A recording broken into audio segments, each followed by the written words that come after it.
নমস্কাৰ বন্ধু বান্ধৱীসকল, মই গৈছিলোঁ হাবেখাটিলৈ 5 মান বজাত আৰু ৰাস্তাটোত ইমান ধুনীয়াকৈ ফুলি আছে ফুলবিলাক আৰু সেয়ে ভাবিলোঁ ভিডিঅ' কৰি ৰাখি থৈ দিওঁ।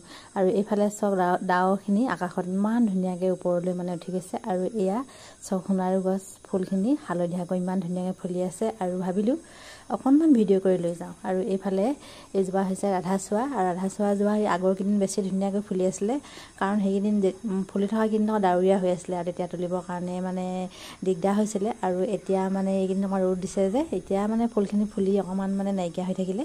আৰু এইফালে এজাৰ ফুলবিলাক চাওক, এজাৰ ফুলবিলাকো ইমান ধুনীয়াকৈ গোটেই ৰাস্তাটোতে ফুলখিনি দুইটা কাষে ফুলি আছে ইমান ধুনীয়াকৈ। আৰু আমাৰ ঘৰটো যিডোখৰত সেইডোখৰলৈ সিমান নাই, এই আগলৈহে এই ফুলখিনি বহুত ধুনীয়াকৈ ফুলি আছে। আৰু এইটো হৈছে হাবেখাটি লেবেল ক্ৰচিং আৰু এই লেবেল ক্ৰচিঙতো বৰ ধুনীয়াকৈ ফুলি আছে এজুপি।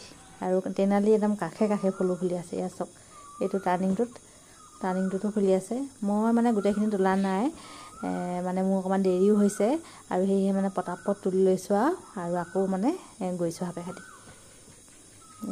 আৰু আপোনালোককো অকণমান দেখুৱালোঁ আৰু আপোনালোকে চাই কেনেকুৱা পালে কমেণ্ট কৰিব আৰু আপোনালোকৰ কাৰ ফুল ভাল লাগে লাইক এটা কৰিব।